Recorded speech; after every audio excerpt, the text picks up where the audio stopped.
سلامونه پخیرونه ستړي مشئ پخیر علي پخیر پښتونخوا ته لیدونکو د یو بل خوندور اپیزوډ سره دا وخت تاسو موږ ګوري په هم پښتو ون باندې لیدونکو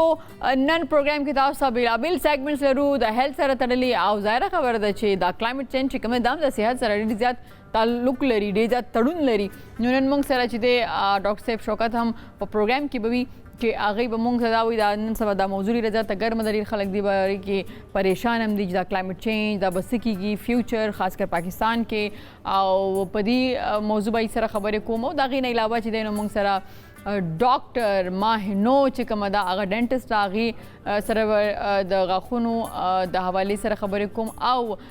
ډاکټر همایون موږ سره پروګرام کې به هغې ډرماټالوجسټ خو هغې سره به د دې خبرې خو ډېرې وشي چې څنګه به ښایسته کېږو سکین به ګلو څنګه کوي دا رینکلز به څنګه نه راځي د سکین عمر به څنګه زیاتېږي د دې نه علاوه ځینې د سکین بیماریانې داسې لکه مخکې پروګرامونو کې موږ هغې سره د برګي او د نور بیماریانو خبرې کړې وي نن به هغې سره دا چې کوم په سرمن باندې فنګس یا فنګل چې کوم دی هغه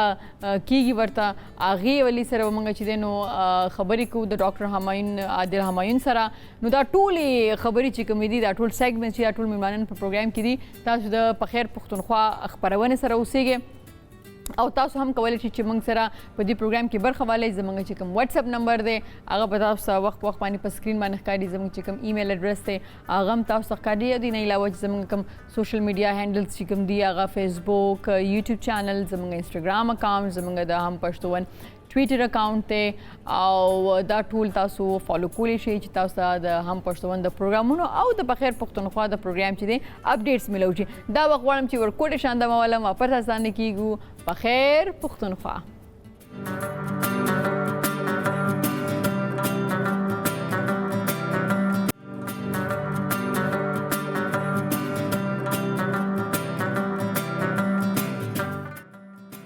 ستړي مشئ یو وارې بیا پخیر پښتونخوا ته لیدونکو په دې پروګرام کې مونږ دا چې خپل سکین څنګه ښه وساتو خو د خپل سرمن څنګه ښه وساتو د دې باندې رینکل را نه شي د دې د ګلوب زموږ په مخ باندې دا ټولو باندې موږ خبرې وکړې ځینې د سکین بیماریان د په هغې باندې موږ خبرې وکړې هغه برګې شو دا څیزونه یو چې کم سکین ته اکثره کېږي هغه فنګس ورته ویل کېږي یا فنګل چې کوم دی په سرمنه کې نو هغه څو قسمه دی څنګه دی او ولې کېږي د دې وجې څه دي دې باندې به زه غواړم چې خبرې وکړم نن ما سره چې کوم دی ډرماټالوجسټ ډاکټر عادل همایون پروګرام کې ناست جی ستړي مشئ السلام علیکم وعلیکم سلام څنګه یې تاسو جی ښه ټیک ټاک تاسو صحت ښه دی ډاکټر صاحب دا ستاسو سکین چې دونه فرش وي تاسو دا ټول ډرماټالوجي چې کومه دا خپل ځان باندې اپلای کوي ګوري موږ څنګه زیړ ښکارو تاسو څونه فرش ښکاري نه زه خو په خپله څه نه یوز کوم نه دا نیچرل داسې دی ښه نیچرل دی ښه ډاکټر تاسو د کوم ځای یې خپله مونږ هم پېښور خاص د پېښور یې ښه صحیح ده موږ اکثره نه چې پېښور کې وي دا لکه دا رسوات ته وي دا ډېر زیات د سکین ډېر زیات ښه دی او سواد مخکې ورځو کې زم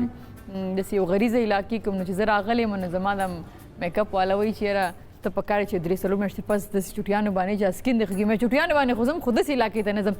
دا ما خیال ته هایکینګ هم کو نو هلته پلوشن نه وي دغه علاقو ته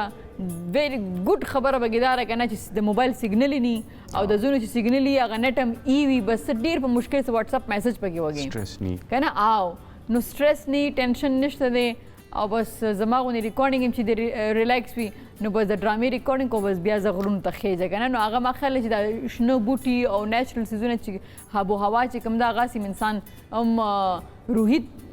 تازه کېږي او سره سکین تازه کېږي که نه ما سره بله خبره شو زه تاسو سره شیر کوم داسې شی و چې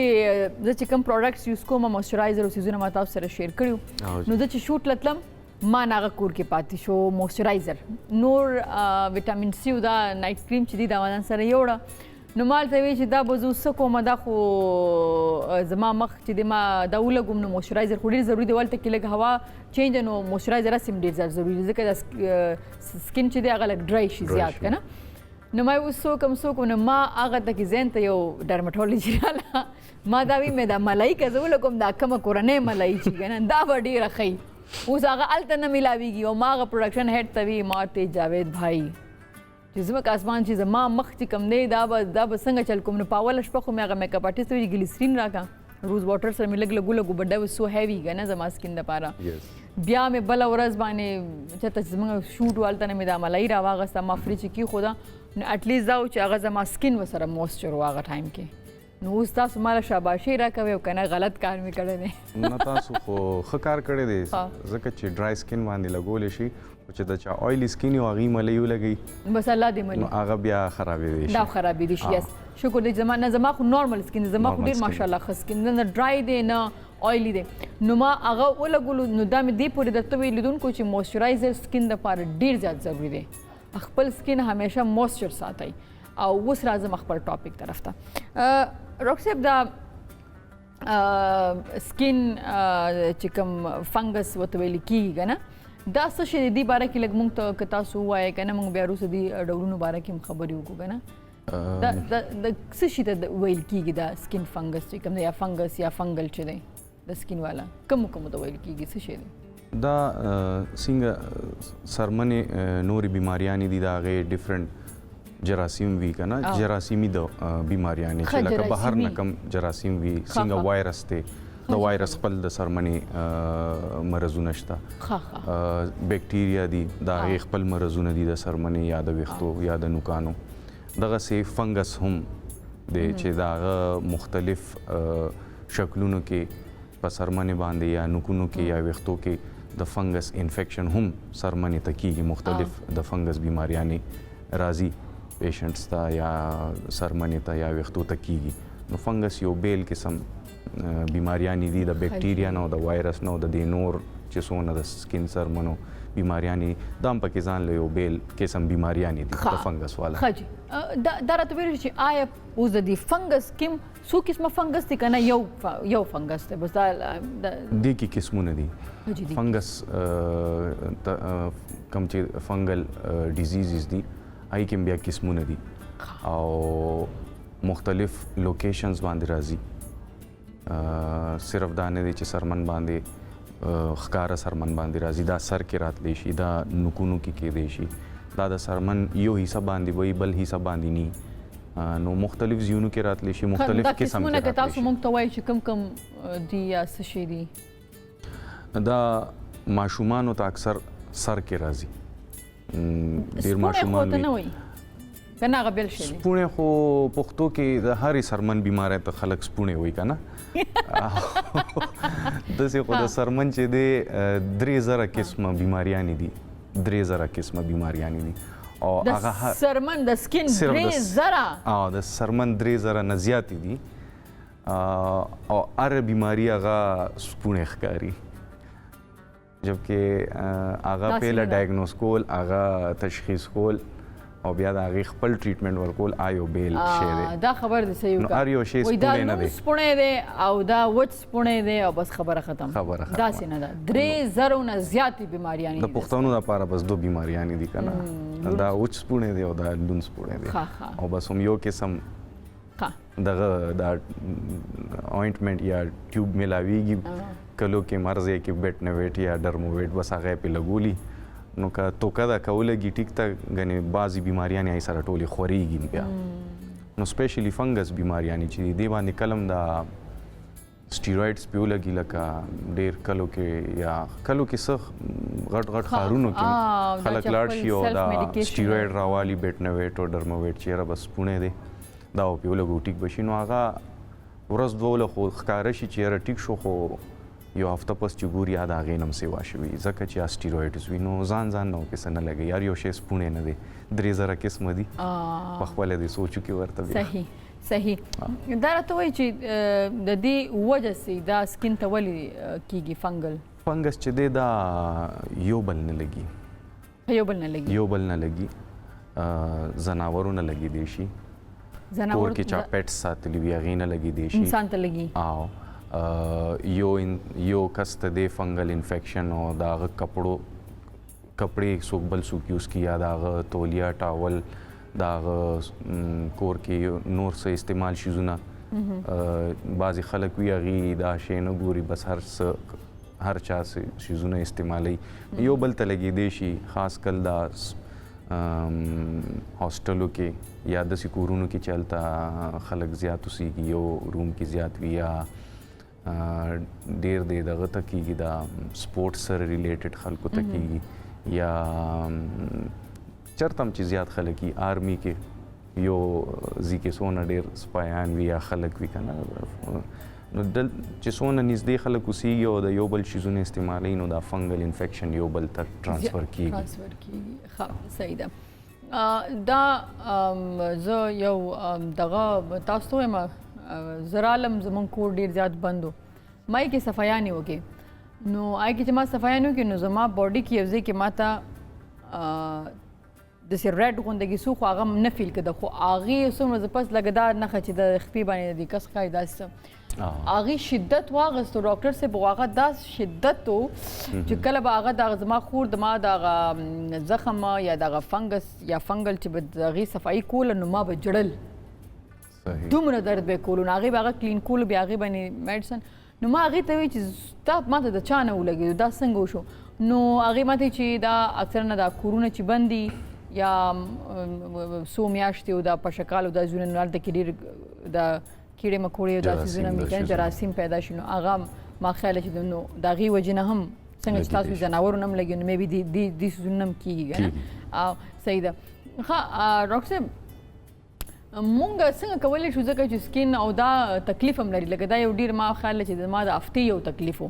خو یقین وکړئ چې زه ترې نه وده کېدی شم نه زه کېناستی شم او پوره یوه کیسه وه که نه بس خاص کر په دې موسم کې چې تاسو ته وشي که نه په یخنۍ کې خو بیا چې کم دی ته کپړه هغې باندې یخني به دي که کپړه خوا کې نو یخني به دي کپړه پیا چې نو درد کوي ډېر زیات تکلیف نو موږ او تاسو څنګه کولی شو چې د داسې قسمه بیماریانو نه زموږ خپل ځان محفوظ وساتو؟ اول شی خو صفایي ده چې انسان خپل ځان صفا ساتي. ذخیره نه یم نه لکه تاسو څنګه وویل چې هغه کور صفایي نه وه شوې که نه نو صفایي په کار دی تاسو په خپله نه کولې ما خپله نه کولې زما اړه اور اغوستو زما واشروم ټول هغه وینه نه وینه هغه داسې وینه پکې ټوله شوې وه که نه نو زما او هغه وینه خو دونه شوې چې خو په دې فرش باندې ما باندې سم څه چل دا چې زه خپله صفا نه کړم ځکه زما کور کې ډاکټر صاحب زما بیډروم نه زیات واشروم خوښي زما واشروم ما واشروم نه سم ځان له بیډروم جوړ کړی ما پکې بوکس کې څیزونه اوس نور څه مخکې نه ښه نو صفایي تاسو وایي چې خیال ساتي او بعض لکه صفایي مین شی دی دې کې د یو بل کپړې نه دي یوز کول پکار د یو بل ټاولز نه دي یوز کول پکار د یو بل کم چې د ماشومانو ته ما ویل چې هغې ته سر کې هم کېږي نو یو بل برش شو هغه نه دي یوز کول پکار او څه خلک وي شوز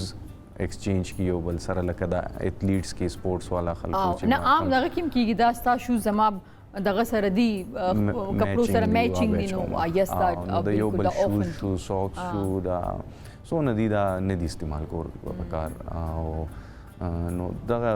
ټرانسمیشنز دي یا پیله نه چاته پتی چې یاره دلته یو سکین مرض شته نو هغه د هغه شیزونه خو بالکل نه دي استعمالول پکار ځکه چې پته نه لګي چې کم مرض دی څه مرضونه سرمنې شته چې نه لګي یو بل ته خو ډېر داسې دي چې هغه لګي یو بل ته ټرانسفر کېږي نو احتیاط ښه دی چې خپل صفایي خیال وساتي. د فنګس یا د فنګل د سکین د فنګل علاج چې دی هغه څومره ګرانه دی څومره ټایم علي او دې باره کې لږ موږ ته ووایه. کم چې د ماشومانو ته کېږي زیاتر سر کې کېږي ورته داسې ګول ټاکی شانتې پکې راشي او هغې نه ویښته هم بیا لړه شي پروپرو بور شانتې کوي ویښته هم لړه شي نو هغه چې دی د هغې بیا بیل ټریټمنټ دی هغه کم از کم 2 میاشتې یا 3 میاشتې ټریټمنټ غواړي خو اکثر موږ ګورو چې مور پلار ماشومان را روان کړي او بیا ورسره 3-4 نور ماشومان هم را روان کړي چېرې دی ټولو ته یو رنګ دی نو هغه چې مونږ ته تپوس وکړو نو هغه پیلنې چې هغه ټریټ کړی نه د هغې علاج نه شوی نو نورو ته هم لګېدلي. او د ماشومانو ته دا ولې کېږي؟ یو بل نه سکول نه کېدی شي مدرسې نه کېدی شي پیټس نه کېدی شي بهر لوبې کوي چېرته نه ځان سره وروړي بس نو یو ماشوم چې ځان سره وروړي یا نورو ماشومانو له ورکولی شي دې سر کې ورته کېږي هغې ته مونږ ټینیا کیپیټس وایو او د هغې کم از کم بیا 2 months یا 3 months علاج دی، څه لوشنز دي، څه ټیبلیټس دي، څه شیمپوز دي، نو ټریټیبل دي، مطلب علاج شته خو چې په وخت وشي. داسې بیا بدن باندې لکه دا پکچرز به د سکرین باندې راځي، بدن باندې داسې ګول بنګړې په شانتې یا لکه چک در باندې لګول ټایر په شانتې او موږ چې واړو مو ځان له ګډې جوړله داسې ځان باندې چک داسې ګول نشانونه یې نو هغه بیا د دې یو بل قسم دی. همدغه شی د فنګس دی خو مختلف ځای باندې دا مختلف شکلونو کې ما راځي. خیال چې ماته دا ما خیال شوی و ها د دې دا شکل داسې دی ریډ او ما خیال دا بیا سپریټ کېږي ځکه دې ته رینګ ورم هم ورته وایي که نه، رینګ شانتې جوړوي نو دا بیا خورېږي هغه او جی او چې خلکو ته خو پته نی هغې هغه ځای وګرئ او بیا دویم ځای وګرئ، بل ځای وګرئ، مخ وګرئ، نو هغه هم خپل هغه انفیکشن د نوکانو د وجې یا ګوتو وجې یا د خپل نور زیونو ته هم هغه سپریډ شي بیا. نو هغه بیا داسې 1 month 1.5 month میاشت یوه نیمه چې دی ټریټمنټ اخلي هغې سره ټیک کېږي. بیا ډیرو خلکو ته پرایویټ ایریاز کې کېږي نو هغه اکثر د ګرمیانو دی موسم کې زیاتره کېږي. خلک خو دا وایي چې یاره دا مونږ ډېر ګرځو یا ډېر ایکسرسایز کوو نو دا زیونه پاخه شوي دي، پاخه شوي نه یا دا فنګل انفیکشن شوي. نو بیا چې مونږ ته کیسه اورو نو خبره راته کوي دا 6 میاشتو نه دی، دا کال نه دی، نو هغه دونه سختې تېرې کړي بیا چېرته اخره کې ورته رایاد شي او دا چې دې باندې ټایم ډېر تېرېږي نو دا بیا د دې خورېږي نور خورېږي به هم نور او د دې بیا علاج نور ټایم علي زیات علاج هم زیات ټایم اخلي ځکه چې هغې پې د کورونو ټوټکې لګولي وي نو چې کم کس ته شروع کې شوي په وخت باندې علاج وکړي نو خو میاشت کې ټیک شي یوه نیمه کې ګنې بیا ډېر ټایم اخلي او بیا پې څه ټایم خو دا میډیسنز کار هم نه کوي بیا او داسې حد ته رسولي نو هغه په وخت وشي نو هغه هم صفا کېږي. بل دا یو بل ته لګي دا شی داسې دا نوکونو ته چې بیا کله راشي تاسو به اکثر خلک کتلي دا د پکچرز کې مې شته دی کې چې دا نوکونه داسې شنه کېدل یا تور کېدل یا خړ کېدل شروع شي. ښه دا هم فنګس دی؟ دا هم فنګس دی، لکه بیماریانې نور هم شته د نوکونو ښکاري یو شانتې خو دا بیا خورېږي یو نوک نه بل نوک ته شین شي او دا نوک چې دی دا کله کله وچ داسې ډرای غوندې هم شي او کېږي نو دا فنګس وي. نو دا پیله یو نوک نه شروع شي بیا دویم ته دریم ته اکثر راشي ټول لسواڼو ګوتو ته ایون د خپو نوکونو ته شوي نو هغه هم بیا د نوک والا بیا لږ ټریټمنټ زیات ټیم اخلي ځکه نوک چې دی دا خدای پاک داسې پیدا کړی دا ګروت سلو کوي لکه د لاس نوکان چې دي دا 15-16 میاشتې کې ګروت کوي، داسې د خپو نوکان چې هغه 9 months نه والا 12 months پورې ګروت کوي نو هغه ټریټمنټ د هغې په مطابق ورکړی ټایم اخلي هغه او خلک ټایم نه ورکول غواړي نو دا ځکه ګیله کوي چې دا 10 کاله نه دی دا 15 کالو نه دی دا 6 کالو نه هغه ټریټمنټ نه کړي ګنې ټریټمنټ څه شته او که دې ټریټمنټ نشون دا نور نوکونو نور ګوتو ته هم خورېږي دی نه صحیح ده. ډېره زیاته مننه ډاکټر صاحب چې تاسو راغلی. زه به اخره کې غواړم چې ولې چې تاسو زما وینا او ستاسو وینا فرق زه غواړم چې اخره کې زموږ لیدونکو ته تاسو سمپلی خاص کر زموږ چې کومې خویندې دي هغې اکثرا په کورونو کې په کچن کې په هر ځای کې په سټور کې هغې لګیا دي کار کوي صفایانې کوي لکه څنګه چې ما درته وایي چې ما خپله صفایي کوله نو کومې داسې خبرې دي چې هغه موږ باید نظر کې وساتو خاص کر د سکین د داسې کوم فنګس یا داسې بیمارۍ سره موږ مخ نشو. اکثرا خلک چې تیزاب ډېر زیات یوز کوي جی تیزاب دومره خویندې ډېر زیات یوز کوي ځینې خویندې زموږ دونه لایقي چې هغه غواړي چې دا چونه نه ده چونه سپینه هم په خپله وکړي هغې سره نو دا څیزونو ته زه غواړم چې تاسو یو ورته وایي چې کوم څیزونه نه پکار دی چې موږ زاید ډډه وکړو که دا کارونه موږ کوو نو پکار دی چې څه وکړو. اول خو ما تاسو ویل چې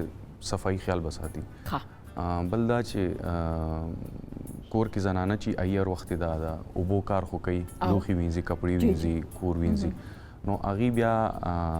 ډېر ټایم دپاره لاسونه خپې د لوندن نه ساتي چې بل دا چې د خپو ګوتو خاص کل ډېر مریضان راځي د خپو ګوتو دا منځونه چې دا سپین شوي وي د خپو د ګوتو دا منځونه نو هم فنګل وي اکثر دی وی پخ شوي دي پخ شوي نه فنګل انفیکشن دی هغه ټریټمنټ غواړي او ټیک کېږي خو دی په کلونو بس هغه پاخه وي هغې سره هر وخت ګزاره کوي بس په دې ځان ته ډېره خوشحالي چې دا پاخه شوي دي نو هغه د هغې ډرای ساتي، مطلب خشک دی ساتي د خپو ګوتو منځونه. اودس وکړي، استنجا وکړي، د اوبو څه کار وکړي، صرف صابون والا څه کار وکړي. نو پکار دی چې خپې هم خوچې کړي، د هغه ګوتو منځونه هم خوچوي، نو هغه انفیکشن به هغې نیلز ته هم نه ځي، یا د خپو ګوتو منځ کې که چېرته راشي نو هغه ډرای کولو سره یا ټریټمنټ شروع کړي، هغې سره خو لرې شي. خو دی بیا هم هغه رنګې چې بندې ساتي او هوا پې نه لګي، خشک نه ساتي کنه، نو هغې سره به دې ته دا شی بار بار کېږي، او که یو ځل وشي نو ټیک کېږي به هم نه، نو او د یو بل شیزونه دې نه استعمالوي، هغې سره بیا ټیک. ډېر زیاته مننه. تھینک یو سو مچ ډاکټر، تھینک یو سو مچ. لیدونکو همدې سره اوس یو ورکوټ شندمالو واپس راسانه کېږو په خیر پښتونخوا.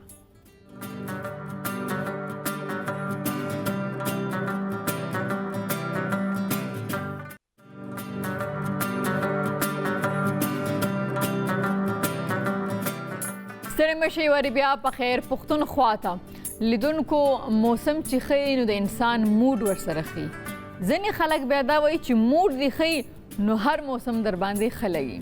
خو نن سبا نه یوازې پاکستان کې بلکې په ټوله نړۍ کې یو موضوع ډېره زیاته ګرمه ده چې هغې وجې نه ډېر خلک په تشویش سره هم دي چې راتلونکي به څه کېږي. موږ خو لا د کرونا د غم نه هم نه یو بېغمه شوي. کلایمټ چینج چې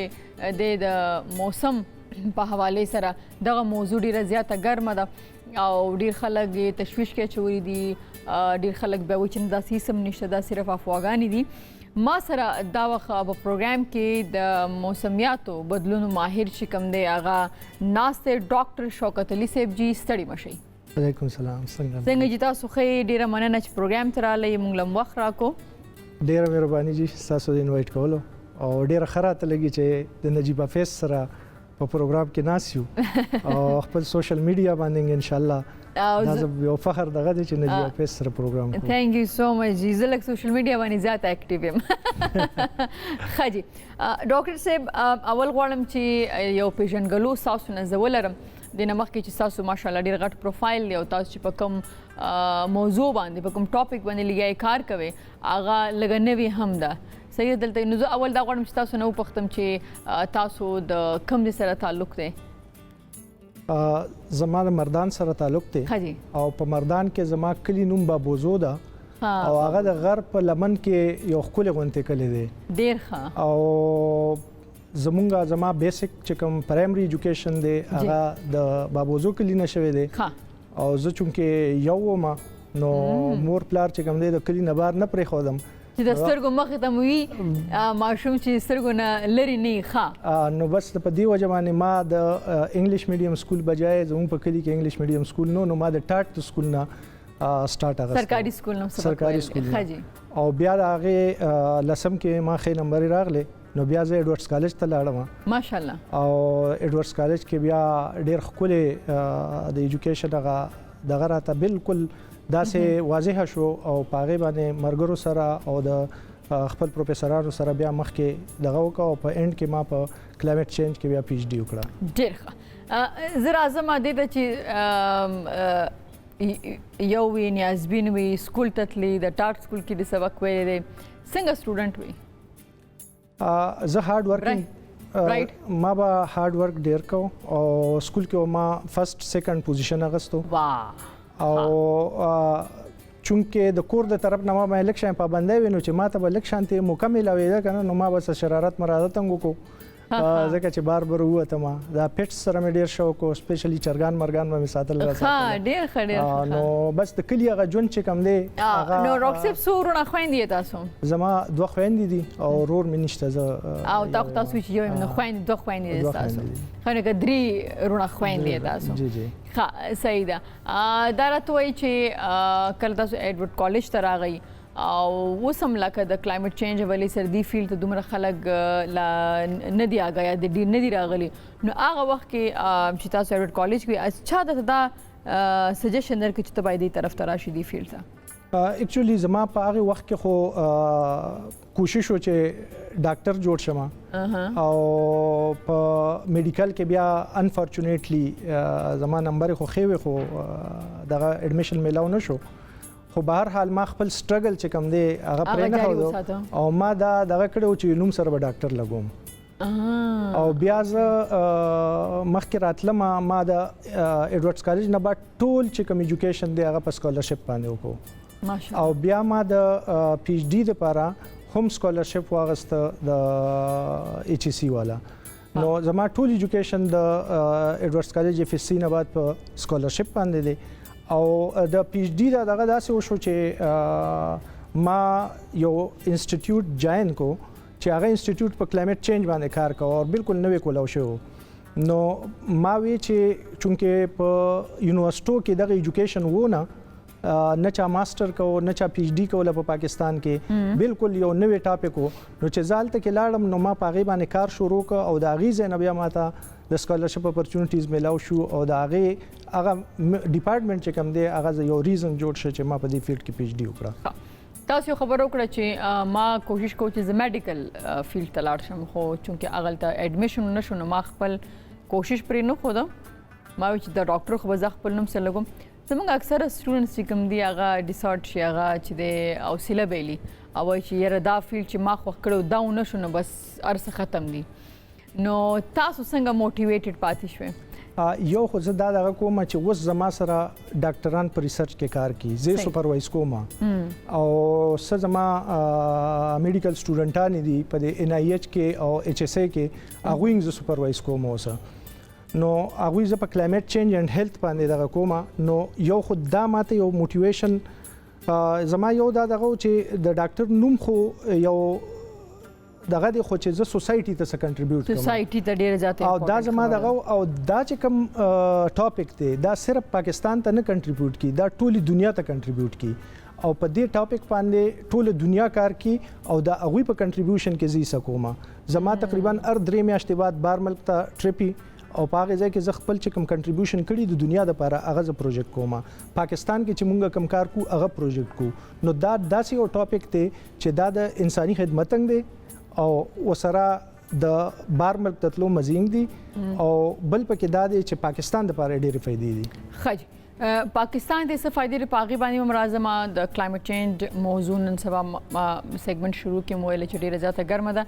که زما غوندې او ډیر خلک داسې نه شي اغه لګ تاسو ورته په ساده الفاظو کې ایکسپلین کړئ چې دا کلایمټ چینج څه ته وایي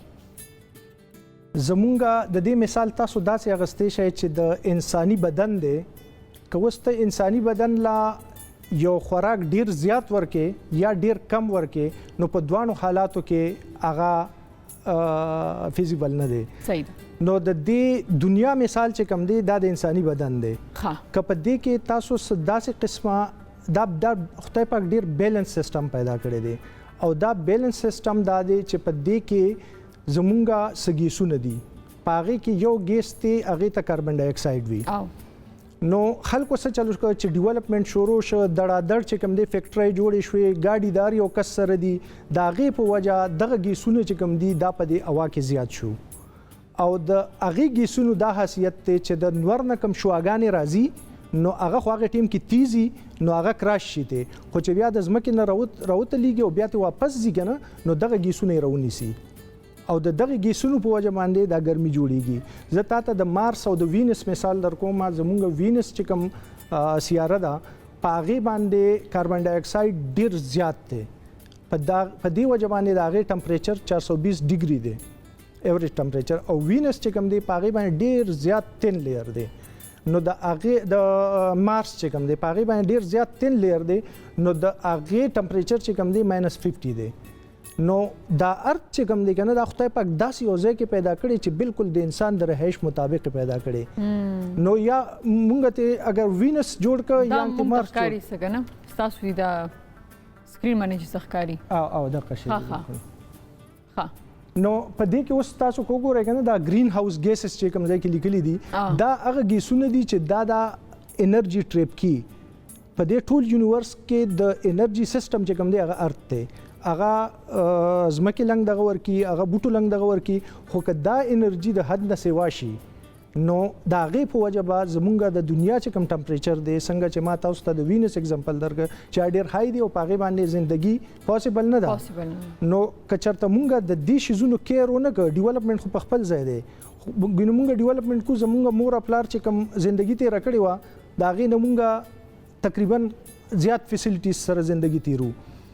هغه مونږ په داسې طریقه باندې دا ډیولپمنٹ کو هغه ته سسټینبل ډیولپمنٹ ګول وي چې مونږ د خپل ژوندۍ ډیولپ کو او سره مونږ انوایرنمنټل نقصان نه کو او پاره کې دا مین شی چې کوم دی چې دغه گرین هاوس ګیسز مونږ کنټرول کو نو چې کله په دې هوا کې تاسو گرین هاوس ګیسز دغه کوي دا ګرمي به کال په کار باندې نور سیوا کیږي نو د دې چې کم دغه کیږي اپټس کیږي نو خلک وی چې دا گرین هاوس ګیسز یا دا کاربن ډای اکساید چې کوم دی دا موږ څنګه کنټرول کو کني دا دنیا با د اوسېدو قابل بیا نه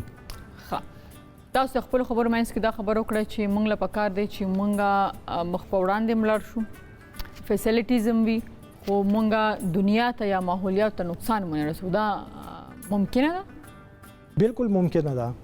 او د دې لپاره مختلف ارګنایزیشن چې کوم دی خپل کارونه کوي ګینه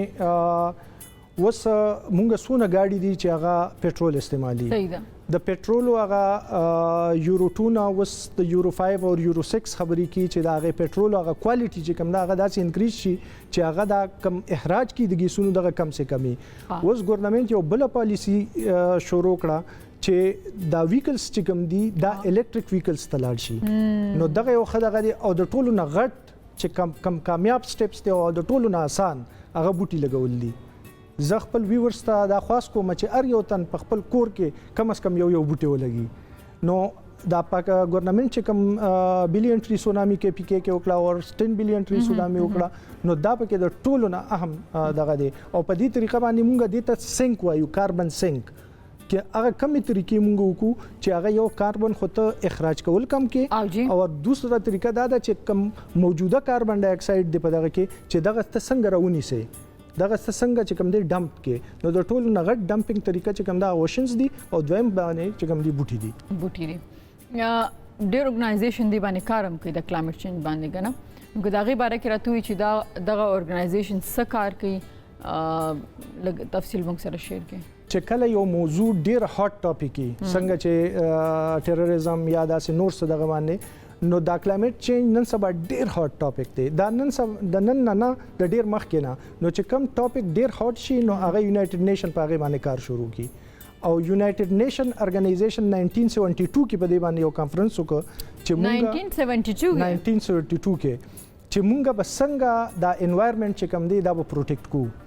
او هغه چې کوم دی یونایټډ نیشن انوایرنمنت پروګرام یو سٹارټ ک او هغه پروګرام انډر چې کوم دی بیا هغه یو سټرکچر جوړ ک یو ټری جوړ کړه چې کم په کومه طریقه باندې مونږ داسې اقدامات وکړو چې مونږ مختلف ممالک ته دیننګ روکاو کو چې هغه د کاربن ډای اکساید کم سے کم کی او اوس که د پاکستان مثال والے تاسو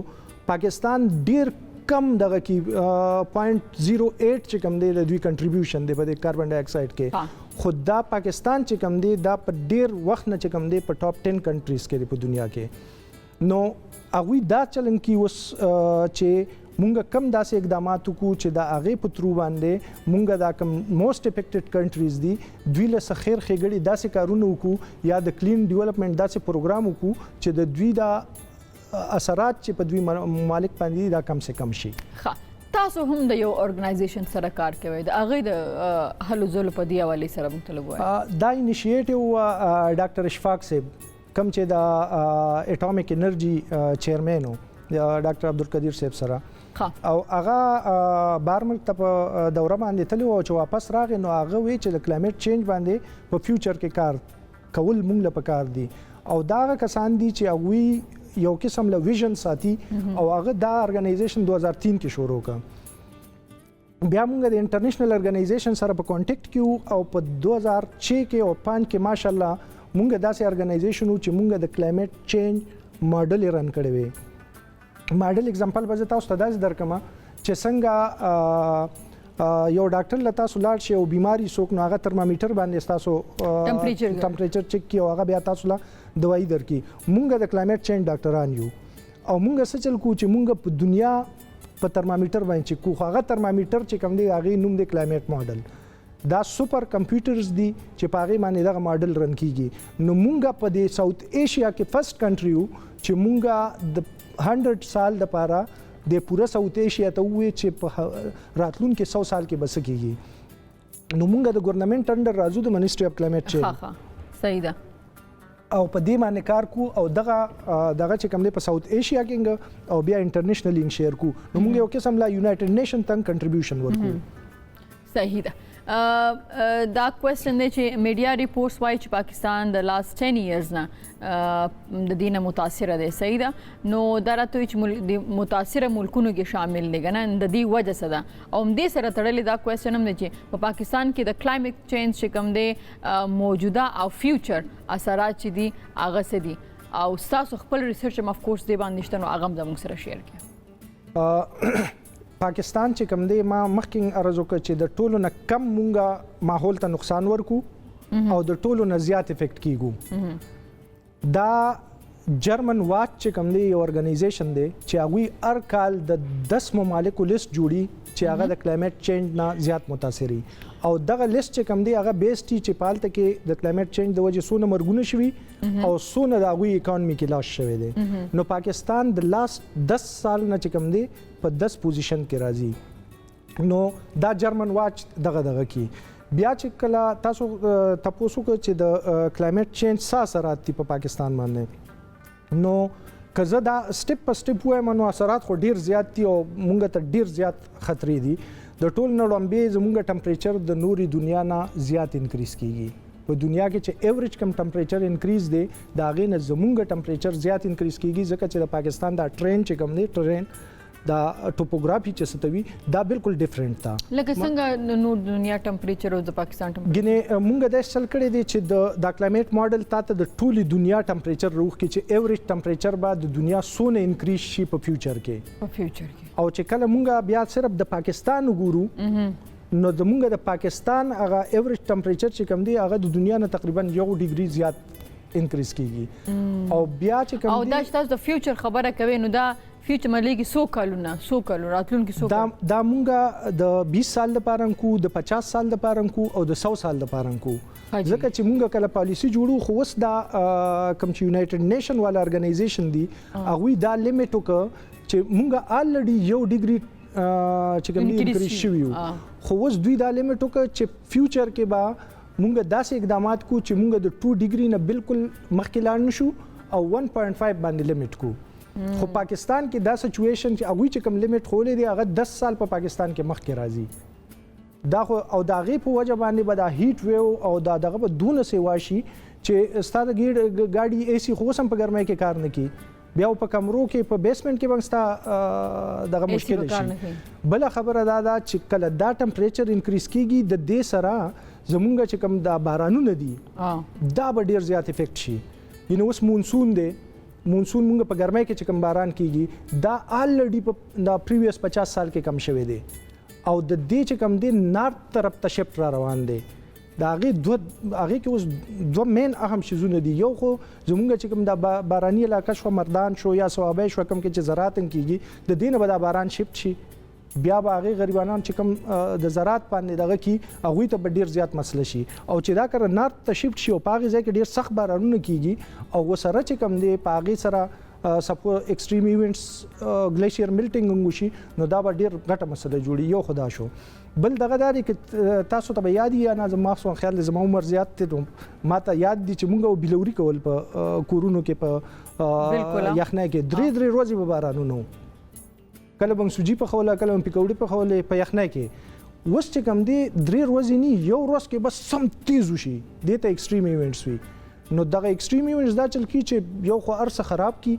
تاسو سره چې ډرینیج سیستم دی هغه بلاک کی 11 کې یو څو ورځې مخکې تاسو لیدلی و چې اوریدلی بنګي چې پاره کې ډیر سخت باران شو غاډي پر روډونو باندې اوریدلی مې بالکل نو دغه شانتي ایکستریم ایونټس په شروع شي او هغه آرام سره باران کا او مونږ به انجوای کوو هغه شیزونه تقریبا ختم شو او په فیوچر کې خو به دا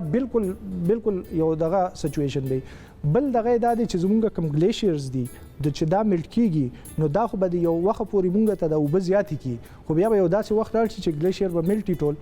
او چې ګلیشیر میلټینګ ختم شي نو موږ ته به د اوبو مسله شي بل مین شیز چې هغه په کلایمیټ چینج افیکټ په هیلث باندې یو هو په هیلث کې دا افیکټ دی چې هیټ ویو په وجه باندې په کراچۍ کې په مختلفو ځایونو کې بلاشي خلک مړه شوي دي او بل افیکټ دا دی اوس دا ریسنټ کیسونه چې کوم راغلي دي د ډینګي کې پی کې ما بل نیوز کې کته 1000 مریضان شو نو د دې چې کوم دی مونږ افیکټ ګورو چې د کلایمټ چینج سره د دې سه افیکټ او مونږ ډیر الارمینګ سچويشن د کې پی کې لپاره کتلې دي ځکه چې سونه دا ټمپریچر انکریز کیږي نه نو زمونږ د نارث ریجن نه دی په دې کې انکریز د ساوث نه سیوا دی او هغه په وجه باندې چې کوم سوټیبل کنډیشن دي د ډینګي مچھر لپاره هغه سوټیبل کنډیشن زمونږ کې پی کې طرف ته او دغه نارث طرف ته شفت کیږي په سواد کې او په دې علاقې کې نو په فیوچر کې بعد دا کیسونه ډیر زیات شي وس یعنی مخکې به دا په سپټمبر او اکتوبر کې راتله او دا وو شفت شي دسمبر او جنوري ته نو د دې هغه دغه بنګ شفت شي او د دې انټنسټي بنګ سیوا شي دا د ځکه چې د دغه علاقې کې بالکل په نارث ساید باندې باران سیوا شي بالکل په نارث کې او خو د دې لاندې نه شفت کیږي نو دا صدغه دي چې په هیلث پلانینګ د ډیر زیات یو ډیزاستر وي په فیوچر کې او بل چې باران ډیزاستر وي که مخنیوي ونشي بالکل که مخنیوي ونشي وسم نو تاسو څه اهل ځلې مخکې ما دا پوښتنه کو چې داسې څه پکار دي داسې څه چې تاسو پروګرام متلري چې لکه داسې ځکه چې تاسو چې سوای دا بالکل یو هارر مووي غوندې ښکاریږي نه او بالکل هم داسې د لکه اوس دا ګرمي چې دا ډاډو ختميږي نه like we are in October right now اور هغه موږ داسې اکتوبر کې موږ بنینونه سویټر اچولي او هیټرو ته بناستو او خدا سره کې ما داسې لا غرض مچاته ما داسې لګي دا ګرمي واپس د سره شو لیک دوباره د سر نه شروع شو غنه لیک دا اوس موږ چې د اوسه پورلا اي سي چې کم دی هغه لګو غنه نو دا چې تاسو سوای دا د کې شک نشي دا را روانو کلونو کې یا فیوچر کې به دا موږ لمخ لرازي د لپاره څه منصوبه بندي شوی دا څه پروګرامز جوړ شوي دي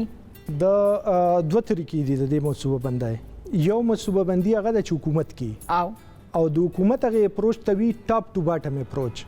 حکومت څه کار کوي چې حکومت ته اسمبلی نه یو اکټ پاس کی یو قانون جوړ کی څنګه چې د کلایمټ چینج اکټ پاس کړي یا تاسو چې کوم نن سبا دا شاپري چې کوم دی په اسلام آباد کې ډېر کم زینو کې ملاویږي خو زیاتو زینو کې ختم کړي صحیح ده نو یو حکومت چې کوم دی پالیسی جوړه کی او هغه لاندې چې کوم دی امپلیمنٹ کی اوس موږ ریسنټلی یو کلایمټ چینج اکټ جوړ کړی دی پاغه کې بدا چلی چې بیا ته ار یو کمپنی کو لوي یا میگا کنسټرکشن کوي یا میگا پروجیکټ کوي تاسو به داغي اپروول لای او داغي اپروول مطابق په تاسو باندې حکومت سره سانکشن دي چې د کلایمټ چینج د لپاره به تاسو دا دونه افیکټ کیږي او د لپاره تاسو دونه وخت ورکوي بل یو پالیسی دا چې هغه باټم اپ دی چې تاسو خپل کنټریبیوټ کوي زه خپل کنټریبیوټ کوم سپوز دا تاسو ته یو اگزامپل دا درکوم چې اوس دا دلته کې دا لایټونه آن دي دا لایټونه په بیک اند باندې گرین هاوس ګیسز ته کنټریبیوشن ورکي نو چې سپوز انسان په کور کې دی او لس لایټونه آن دي نو هغه د دوه لایټونه ولګي باقي دی اف کی د دې سره د هغه خپل د غنګوشي او بیا باقي ګورنمنت خپل پروګرامونه شروع کړي دي یعنی کلین گرین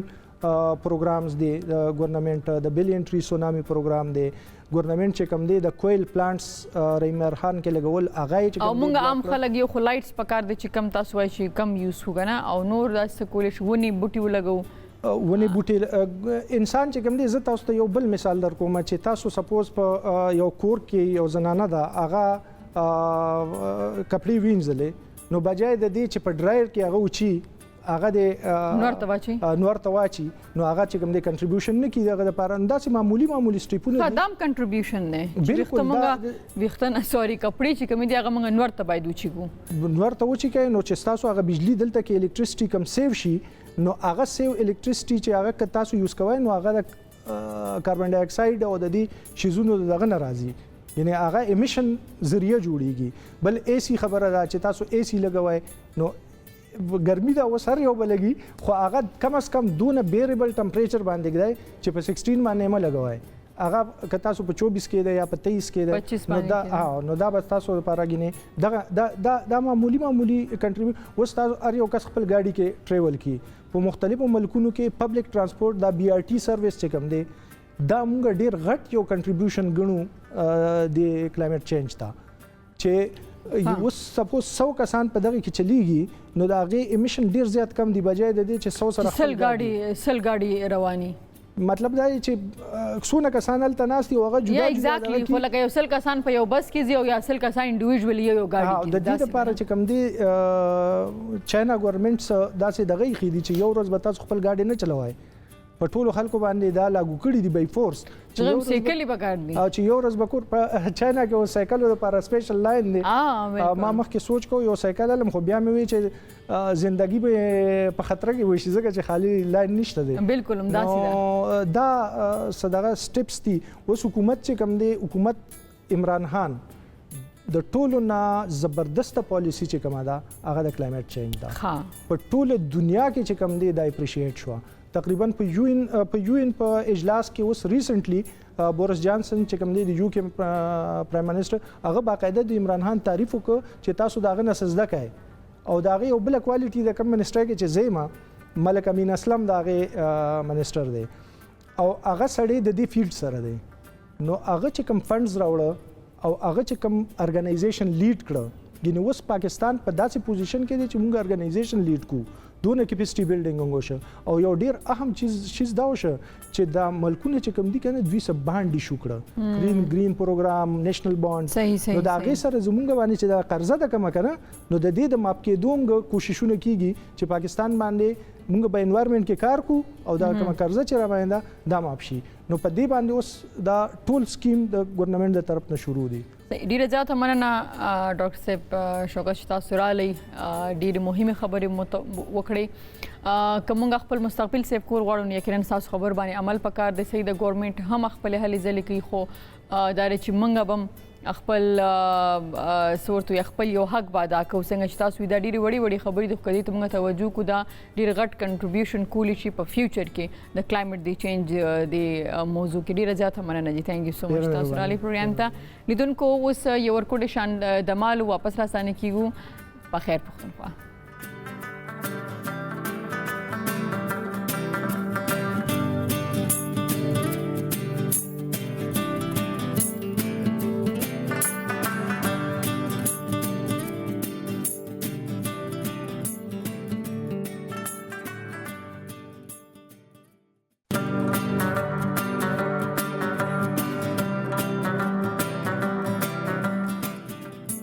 ستړي مشي ور بیا په خیر پختونخوا ته لیدونکو په غاښونو به خبره کو ځکه چې کومه ډیر خواړه خوختي خو کله چې زموږ غاښونه خوږيږي یا هغه کې څه تکلیف نو موږ خپل د زړه خواړه چې کوم دی هغه نشو خوړل بل یو څه عمر دی هغه عمر نه پس دی نو موږ چې زما غاښونه د دې اجازه نه راکړي چې دا خوراک وکم موږ داسې نه غواړو یا داسې دی چې دا ایج دومره نه خو زمونږ مسکا زمونږ خندا چې د متاثر شي هغه خونه چې کوم دی هغه کې کیویټیز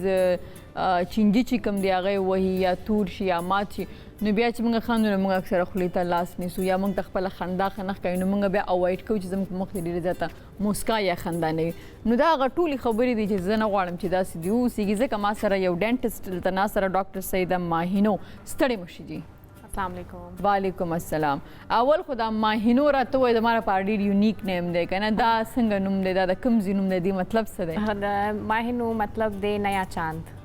نوې سپومه ماهینو دا ترکیش نوم دی اوکے ماهینو د فارسی سرم دغه کې کنه غیم ماهینو وای کنه خ صحیح ده نو ترکیش نه تلته پیدا شوی کنه هغه جن نه دا زما خالات ډیر سرچ کړو ځکه چې زه فیملی کې رومبه فیمیل چایلډ نو دی بچمان دی اوکے صحیح ده نو ډاکټر هم فرست فیملی کې کنه نورم ډاکټر نه نشته ډاکټر ډاکټر صحیح ده ښه ماینو ما څنګه چې خبر وکړل د غاښونو والی سره ډیر خلک د سیدی چې اغه ویره زه خو 2 ټیمه برش کوم 3 ټیمه برش کوم او دا غینه باوجود زما د ورېونه زما غاښونه چې دینو وینه هم راځي زه یا ډیر ګرم نشم خوړی یا ډیر یخ نشم خوړی غاښونه مصری کی کوي یا چې دی کیویټیز چې دی وਹੀ غاښونه یا چنجي چې ورته وایي نه دا وشي د زنه خلکو غاښونه دونه کمزوري شي چې هغه پکې مات شي کنه نو وایي چې دا خو ډاکټران وایي چې تاسو برش کوئ نو تاسو غاښونه به هیلدي نو موږ برش کوو غاښونه نه دي هیلدي دی باره کې تاسو وایي برش یو پراپر طریقه ده ړومبې خو دا دی چې برش چې دی داسې نه دی چې مطلب ته وایي چې زما 2 ټایمه برش وکړه یا ما 3 ټایمه برش وکړه. د برش یو پراپر طریقه ده. هغه داسې چې صرف برش نه دی کول، برش سره بیا فلوس هم کول دي، فلوس سره بیا ټنګ هم کلین کول دي. دا 3 واړه سیزونه دي، صرف غاښونه نه دي. موږ فلوس صرف هغه وخت یوز کوو چې ام وخورو یا غوښه په غاښونو کې ونښلي. نه فلوس چې دی هغه ډېر امپورټنٹ دی. څنګه چې برش خو دی هغه زموږ چې د غاښونو کم د بهرنۍ سرفیسز دي دا صفا کوي. هغه چې دی برش دی هغه زموږ د غاښونو څه داسې ایریاز دي چې هغې ته نه رسي. که څومره هم سافټ برسټلز والا برشي هغې نه چې موږ خوراک وکړو نو کوم فوډ پارټیکلز دي نو زموږ د دې غاښونو د منځ کې انټرډنټل ایریاز ورته وایو، دا لاینونه چې غاښونو کې دې کې اونخلي. نو برش سره خو نه راوځي، هغه هغې کې دننه جمع کیږي، نو په دې وجه باندې غاښ خرابېږي. نو د برش سره ډینټل فلوس ډېر ضروري دی، ټوت پیک نه. ټوت پیک ځکه نه چې ټوت پیک ستاسو ګمز چې دي دا بالکل خرابوي. نو هغې د ټوت پیک په ځای به تاسو یا ډینټل فلوس یا که ډینټل فلوس ډېر څه کسانو ته مشکل یا نیولو کې ځکه چې یا تار غوندي نو کله ناکله هغې خپل ګمز لږ شانتې ډیمیج کړي یا څه نور څه مسله جوړه کړي. نو د دې ډینټل فلوس سره سره چې دی نو تاسو انټرډنټل برش یوز کوئ. انټرډنټل برش خو ډېر ایزیلی یوز کیږي، هغه د غاښونو په حساب باندې راځي چې دا څنګه لاینونه دي، دا تنګ دي، دا غټ دي، د هغې مطابق سایزز کې اویلیبل دي. ګرین، بلو، ریډ دا که شانتې نو هغې ته تاسو ته پته لګي چې کم سایز زموږ دی، سمال، میډیم، لارج. نو هغه تاسو څنګه چې ټوت پیک یوز کوئ خو ټوت پیک خو چې دی هغه ستاسو وری خرابوي، هغې کې سافټ برسټلز دي. تاسو د دې خپل غاښونو لاینز منځ کې دننه کې او داسې روټیټ یې کې بهر روغ کې نو ځان سره کوم فوډ پارټیکلز چې دي نو هغه هم بهر روغ کې. تاسو د ټنګ خبره مو کړه، ټنګ هم دی د هغې دپاره که تاسو خیال کړي د برش سایډ ته یو داسې رف سرفیس وي، هغې ته ټنګ کلینر وي یا ټنګ سکریپر وي، هغې سره تاسو خپل دا جبه چې دا پاکوي ځکه چې په جبه باندې نری نری فوډ پارټیکلز دي. اکثر پیشنټس موږ ته راځي وایي چې موږ خو برش هم کوو، ماوت واش هم یوز کوو، خو زموږ د خولې نه څخه بوی راځي. نو هغه دا چې دا جبه چې ده نو هغه زموږ چې کله موږ خوراک جباوو نو هغه جبه چې ده نو هغه زموږ خوراک چې دی مکس کوي په خوله کې، نو هغې د پاس هم بیا نری نری هغه اونخلي هغه پارټیکلز، نو هغه چې جمع کیږي هغې وجې بیا خولې نه بوی راځي. نو هغه ته برش په شا باندې چې کوم رف سرفیس دی په هغې باندې تاسو خپل ټنګ سکریپر یوز کوئ نو اب څنګه چې غاښونه صفایي ده دقه شانتې د ژبې صفایي ده. ښه صحیح ده. دا راته وایي چې د غاښونه اکثر زیړ شي، کوم وجوهات دي چې غاښونه هغې وجې نه زیړېږي؟ وجوهات خو ډېر زیات دي، انټرنل فیکټرز هم دي، ایکسټرنل فیکټرز هم دي. ښه انټرنل فیکټرز چې دي هغه هم غاښونو باندې زیړوالی راولي. هغې نه علاوه چې کوم زموږ نارمل نن سبا چې کوم ډایټ دی د ینګسټر سپیشلی هغې د وجې زیات کافي څکي، سموکینګ، کافي سموکینګ داسې دا چای شوه نو د دې د وجې چې کم کسان ریګولر برش نه کوي چې وایي ما خو سهار کړی وو زه دوباره ساجت دی نو هغې د وجې بل هفته مې کړی نو زموږ ته د غاښونو په سرفیسز باندې داسې نرۍ شانتې لیر جوړېږي ته موږ پلاک وایو. نو هغه پلاک چې دی نو هغه جمع کیږي نو اخر کې هغه کیلکولس فارم ته بدل شي. دا خلک چې وي یا په کاڼ هم دی په خوله کې نو دا هغه پلاک چې دی چې تاسو برش نه کوئ او تاسو داسې خپل ډایټ هم داسې ساتئ، برش هم ریګولر نه کوئ، کله وایي هیر شي رانه یا څه داسې مسلې نو هغه بیا د هغې وجې نه غاښونه انټرنل داسې د سټمک څه مسله کیدی شي غاښونه زیړوي؟ سټمک مسله کیدی شي، ډایبټیز ډفرنٹ دغه دي. ډایبټیز وجه کیدلی شي، ډرینک چې کوم خلک الکوهول ویټ ډرینک شو، ویټ شو، داسې نور څه څومره هم دغه د هغې د وجې کیږي. ماشومان چاکلیټس ډېر خوښوي، ما په ماشومتوب کې ډېر زیات خوړل دي او زما غاښونه به سخت چینجن و هر وخت به ما جړل، زما به هر وخت غاښونه باندې درد و. تھینک ګاډ چې د خدای پاک یو نیچرل وی چې لکه تر وکړ چې ستا ټول غاښونه پریوزي که نه بیا ستاسو نوي غاښونه. نو اوس ماشومان چاکلیټ نه منې کول ګران کار دی، خو دا چاکلیټ دی وخوري بیا د هغې د غاښونو د صفایي به تاسو میندو ته څه وایي چې په کار سره د ماشومانو د غاښونو څنګه خیال وساتلی شي؟ دغه چې څنګه د ماشوم غاښونه روغ خیږي نو میندو ته پکار دي چې په ګوته باندې نری کپړه ولګوي صفا غونتې یا دا ګاسپیټ چې کوم دي آرام سره هغه دې ولګوي او وړوکي له دې خوله پاکوي چې څنګه غاښونه روځي صحیح شو چک چې لګي هغه دوه غاښونه هغه چک لګي تا وایي چې چک کولې ډاکټر صاحب ډېر بد چګي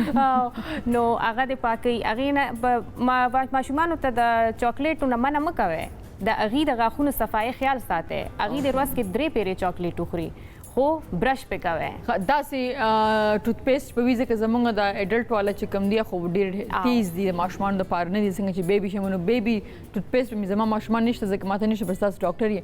ماشومانو دپاره به خپل ټوت پیسټ وي کولګیټ والا روغ کې دی اے بي سی ټوت پیسټ دی دا سپیشلی کټس دپاره دی چې ولګي بیا اے بي سی وایي که څنګه نه هغې د وړو اټریکشن دپاره ورته اے بي سی ټوت پیسټ ډېر او صاحبي د شپې غاښونه برش کول څومره مفید دي یو دویم دا چې ماوت واش چې د هغه یوز کول څومره ښه دی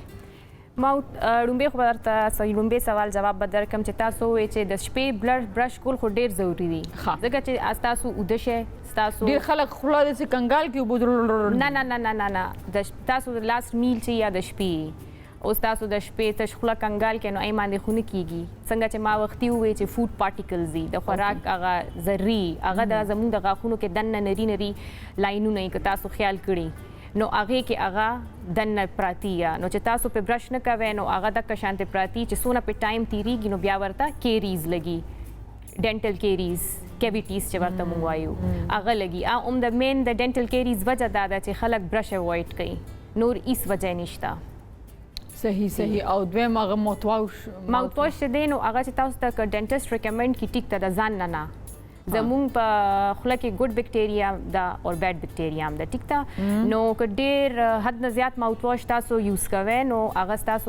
ګډ بیکټیریا چې ده کوم نارمل فلورا ده ډسټرب کوي اوکې نو ماوت واش څو پورې تاسو ته ډینټسټ نه ریکمنډ کړي نو نه اوکې دا راته وایي چې ماوت واش که سړی یوز کوي اسې نو څونه ټایم اسې نارملی ټیک ده چې یوز کړي 10 days یا داسې که څوک ډېر خوښوي نو یو ورځ دې کوي 2 ورځې پس دې نه کوي داسې دی خو ریګولر نه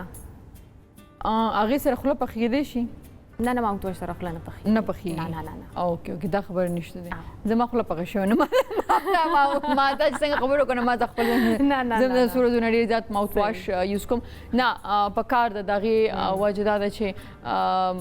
دا زموږ مذهب کې هم دی چې لکه کله تاسو چا سره کښېنئ یا میلو شي نو هغې ته ستاسو نه داسې بوی نه دی راتلل په کار چې هغه د هغې طبیعت پې خراب شي د هغې زړه پې خراب شي هغې باندې بد ولګي که نه نو ځکه تاسو ګورئ چې جمعې مانځلی ځئ نو عطر ولګوئ ځان صفا کړئ سوتره کړئ مسواک شته دیدن نو داسې تاسو چې لکه اوس 2 کسان میلو شي یا موږ ښځې خو غاړې میلاو دغه یو بل ښکلو نو هغه سمل چې کوم دی که نه داسې مه کوئ چې یو بل کس ته ازار شي اذیت نه دی په کار که نه نو دا وړې وړې خبرې دي او موږ خو بینګ مسلم صفایي زموږ د ایمان جز دی برخه ده زموږ د ایمان نو دغسې خوله هم صفا ساتل پکار دي یو خوله د خلکو د غیبت او د بدو خبرو نه صفا پکار ده صحیح ده او برش کول سره چې کوم دی د بیکټیریا او د دې زونه دا چې ما د سیګمنټ په شروع کې وایي چې ډېر خلکو ته چې دی نو هغه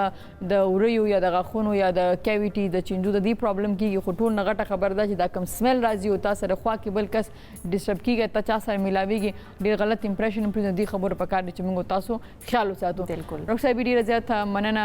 ماهینو ډېره زیاته مننه چې تاسو راغلئ تھینک یو سو مچ ډېرې ښې خبرې موږ وکړې او لیدونکو همدې سره به زه اوس یو ورکوټ شان د مالم د مینو وروسته راسانه کېږو موږ سره اوسېږئ په خیر پښتونخوا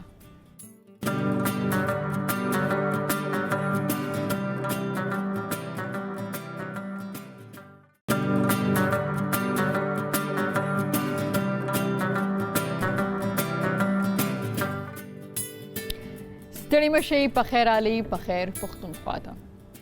ډاکټر صاحب شوکت ډېرې ښې خبرې وکړې موږ اکثره نه ډېر څیزونه په ګورنمنټ باندې او په نورو خلکو باندې اچو د هغې ذمواري ده بالکل صحیح ده خو زموږ او ستاسو هم ذمواري ده ځکه دا دنیا دا معاشره دا سوسایټي دا زموږ او ستاسو نه جوړه دا ملک زموږ او ستاسو نه دی نو زموږ خپله هم کولی شو چې دا څه پرابلم یا څه مشکل را روان دی چې بیا دا موږ ته ویل کېږي چېرې که موږ د دې خبرو خیال ونه ساتو نو کلایمټ چینج چې کوم دی نو هغه څومره تباهي کولی شي دنیا کې یا په ملک یا په کوم ځای کې چې موږ او تاسو یو نو غوره خبردار چې تر څو دا پرابلم ډېر زیات سیویر شوی نه د هغې مخنیوی وکړو ډاکټر صاحب ډېرې ښایسته خبرې وکړي چې موږ د بجلۍ استعمال کم کړو او د دې ماته هم دا احساس چې یقینا موږ په کمره کې د یو لایټ ضرورت یې موږ 3 لګولي یا که کپړې اوس خو سهولتونه ډېر زیات دي نو هغه په ځای د دې چې موږ هغه ډرایډ کې هغه وچوو هغه ولې نه موږ په تناو باندې واچوو هغه نور ته موږ وچیږو یا داسې دی چې زموږ ډېر کورونه داسې دي چې هلته کې د ونې بوټو یا د ونې لګولو دغه شته دی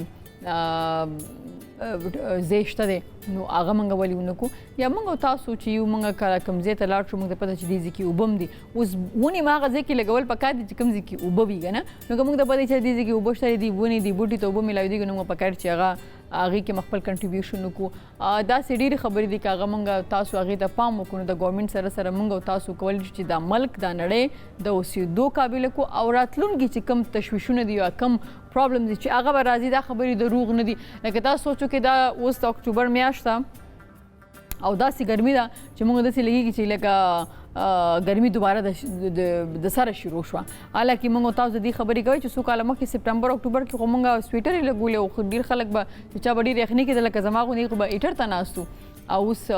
راشئ اوسه پورې لا ایس چې کوم دی هغه نه دي بند شوي نو